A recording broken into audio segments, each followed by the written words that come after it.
C'est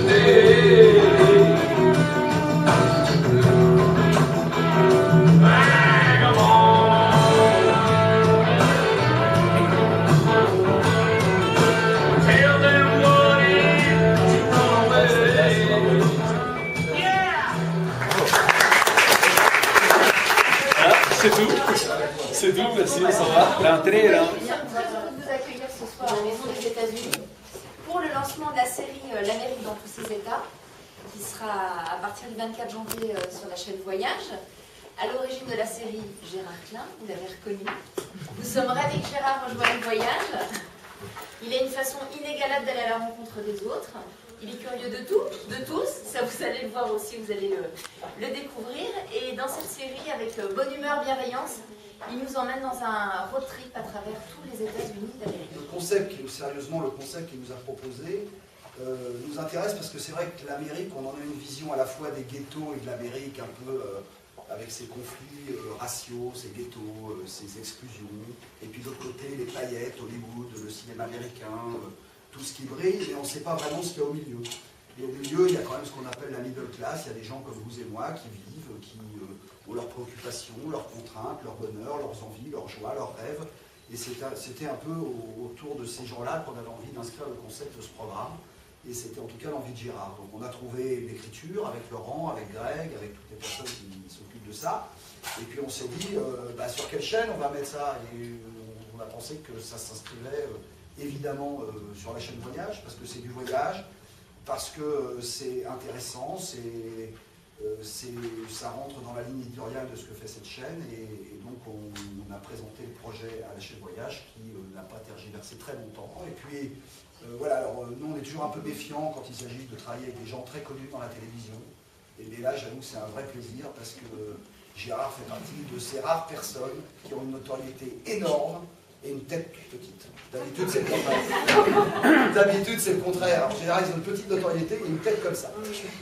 Voilà. Et son seul défaut, c'est qu'il est très bavard, donc je lui laisse la parole. Mais Gérard, tu peux peut-être nous dire, toi, d'où vient cette passion pour l'Amérique? J'ai été élevé, comme tout le monde, par l'envie d'aller en Amérique, aux États-Unis. Je me cachais dedans. Je me cache de la lumière qui tue. D'abord, ce qu'a dit François, ce que vous avez dit, c'est très gentil. J'ai bien fait de faire venir une partie de ma famille. Ça va les rassurer pour la petite tête et la grosse tête. Moi, j'ai toujours envie d'aller en Amérique. Depuis que je suis tout petit, l'Amérique, les États-Unis, ça m'a toujours fait rêver, mais vraiment rêver. Et je le dis, alors qu'il y a plein de gens qui pensent un peu ça et qui n'osent pas le dire. Moi, j'ai vraiment envie d'y aller. Et là, j'ai réussi à aller aux États-Unis, c'est vrai, pour voir des gens. Ce qui m'intéresse, c'est de voir des gens. J'ai toujours eu envie de faire des émissions qui parlaient comme dit François, de la middle class, c'est-à-dire plutôt des gens comme moi, quoi. Et là, j'avoue qu'on est gâtés, parce qu'on rencontre des personnes, on a des rendez-vous qui sont pris avec telle et telle personne, on ne part pas à l'aveugle, mais on les rencontre dans leur vraie vie, et en parlant normalement avec amabilité, comme tu dis. Moi, j'ai la chance de parler anglais, on va dire, de bien m'exprimer en anglais et en espagnol, ce qui est très utile aux États-Unis, parce que beaucoup de gens parlent l'espagnol aussi.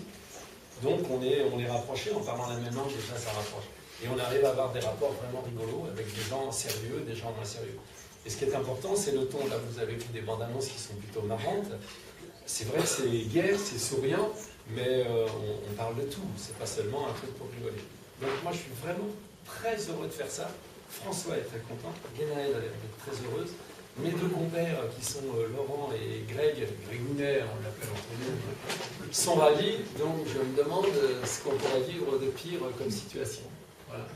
Alors tout le monde est très content. Ah, c'est vrai, hein, Là, je le dis sincèrement, ce que j'ai trouvé moi chez les gens parlant de voyage, Guénaëlle et les autres, c'est une légèreté dans les rapports. J'ai eu une chance un jour, c'est de faire Va savoir, grâce à Jean-Marie Cavalla sur France 5, où on avait une ambiance de travail qui était vraiment formidable. On s'aimait bien, on se marrait bien et l'émission était vraiment drôle. Je n'ai jamais ressenti ça, c'était la première fois. Et la seconde fois, c'est en rencontrant, c'est vrai, hein, Guénaëlle et toi et les gens, il y a une légèreté dans les rapports, c'est-à-dire que, a priori, tout le monde fait confiance à tout le monde. C'est vachement rare à la télévision, vous pouvez me croire quand même, puis ça fait un moment. C'est très très rare. Alors il faut profiter de ça et se dire, bon ben alors, on c'est vrai que les trois dans la voiture, que ce soit Laurent Le Gall, Greg et moi, je vous le dis sincèrement, quoi. On est un peu trois andouilles dans une auto en Amérique. Et c'est vachement important parce que les gens qu'on va voir le ressentent. Donc sont assez contents de nous accueillir avec notre naïveté. Et ce que disait Marco Sangor, c'est que là-bas c'est possible. C'est-à-dire qu'il a trouvé des gens qui lui ont fait confiance, qui ont dit ouais c'est bien ton truc, on va t'aider. Mais il a travaillé énormément. Et très attachant dans le quartier de la Mission, là où les Espagnols me disent hey Gerardo, comme ça dans les Mexicains qui font de la musique. En fait, on lui a demandé au gars, je lui ai dit pour une télé française, on est en train de filer. Alors, est-ce que tu peux me dire, en espagnol, hein, est-ce que tu peux me dire quand je passe, ah Gérard, comme si tu me connaissais.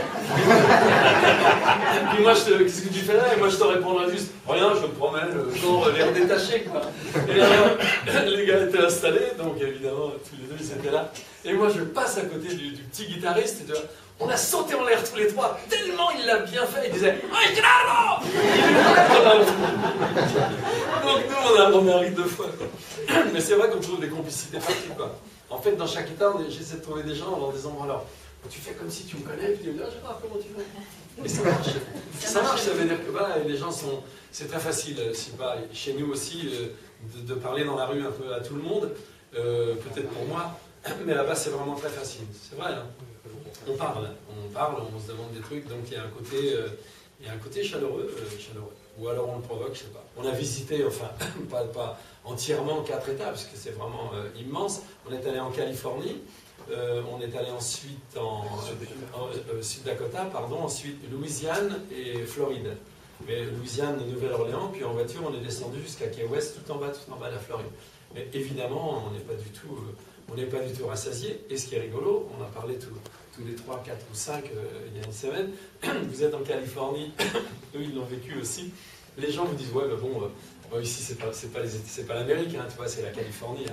Après vous allez dans le Sud Dakota, vraiment, ils nous disent bon bah là c'est pas pareil, tu vois, c'est le Sud Dakota, c'est les plaines, c'est pas l'Amérique, et dans chaque état on nous dit ça, c'est vrai, donc c'est vachement rigolo, je trouve ça très marrant, et justement bah, tous ces gens différents qui vivent dans des lieux, en fait, ça fait l'Amérique. Si je prenais des vacances, en fait, je m'emmerderais.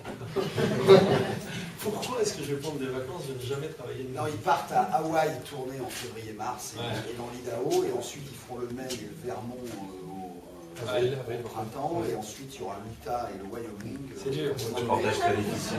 C'est dur. Ce sera tous les dimanches à 20h40 à partir du 24 janvier.